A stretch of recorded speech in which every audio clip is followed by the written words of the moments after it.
beautiful yogis, Veronique and Mr. Bowery here for our August yoga tutorial.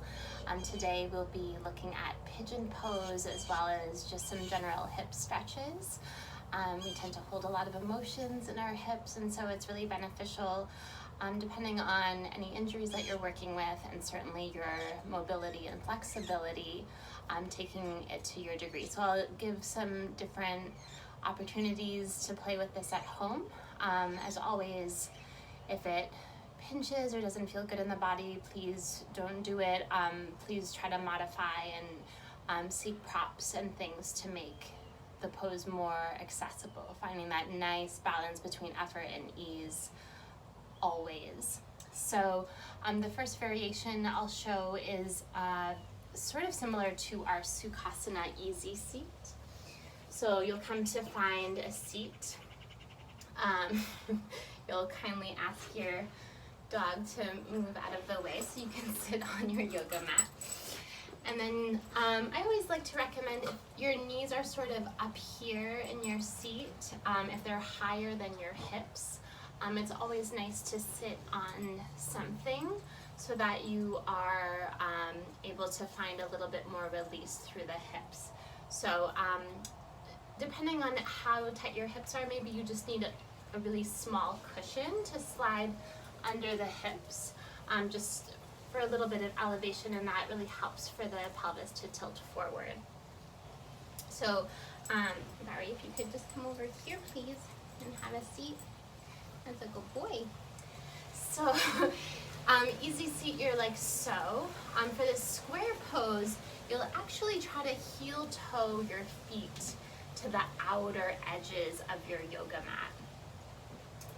And you might not go very far. Just try to go to your range of motion so that you're able to find this square shape in your legs.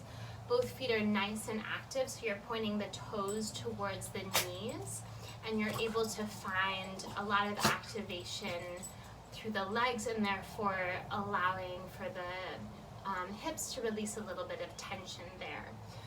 Maybe you sit here and just breathe. This could be a lot of information. If you're craving more sensation, maybe after a few breaths you start to find that you have some space to find a forward fold.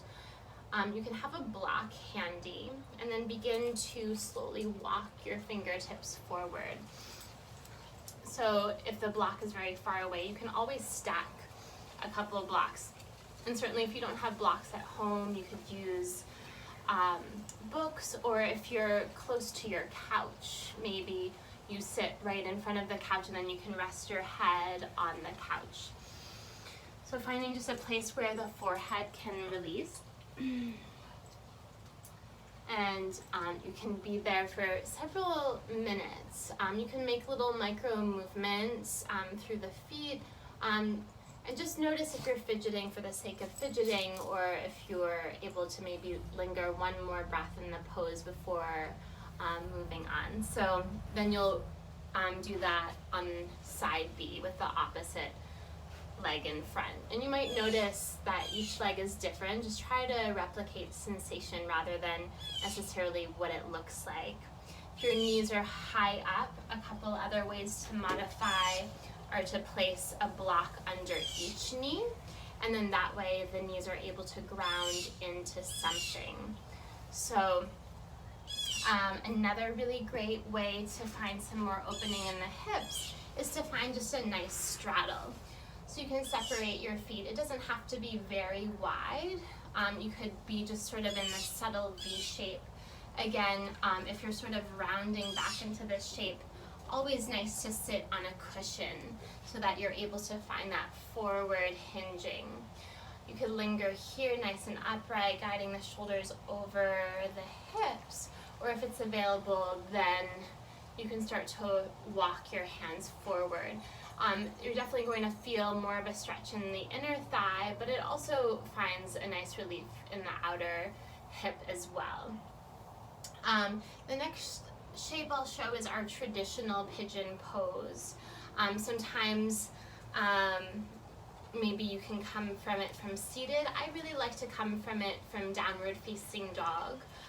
So yogi's choice if you'd like to just simply bring this leg back, but I really recommend coming from downward facing dog because then you can gauge exactly where you want your legs to land, and then this back leg is in a better position to descend down.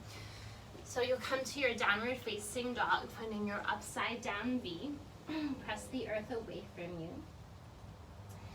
And then you'll gaze in between your thumbs. You'll start to bring your right knee outside of your right wrist. Right away, finding that nice flexion in the front foot.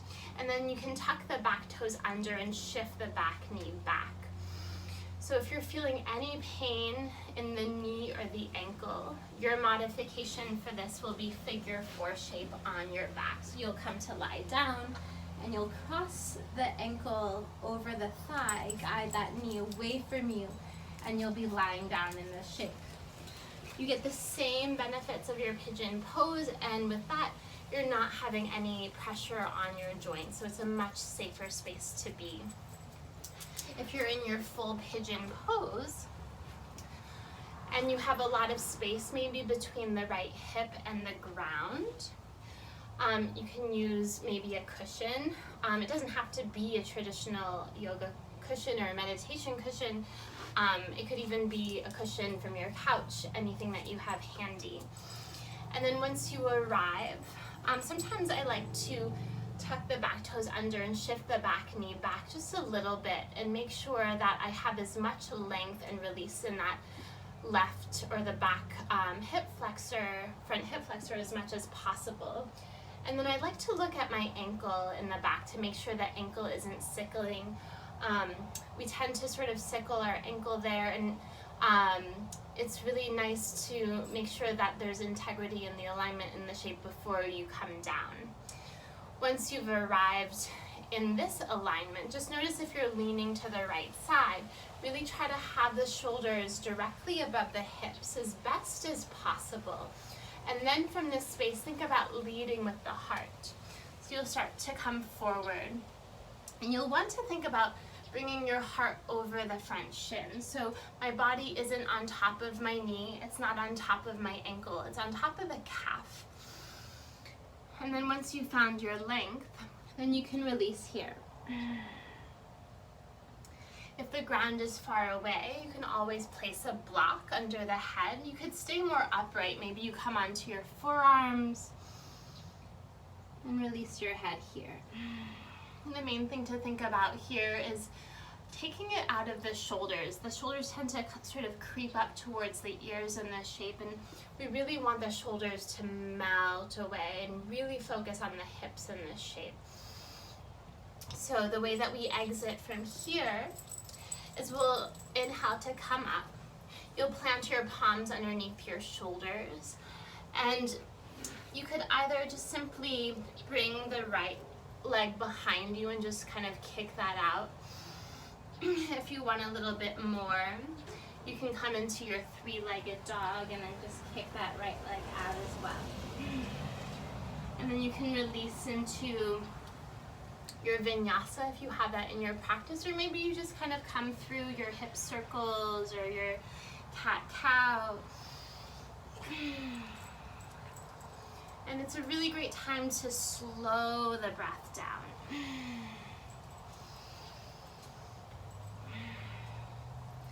And it's really nice in between sides to take that time to really rinse out and take a moment to just observe the difference between left and right. Then you'll do your pigeon or your supine pigeon, your figure 4, on the left side as well. So those are just a few exercises and variations on our pigeon pose. Certainly there are many more variations than that.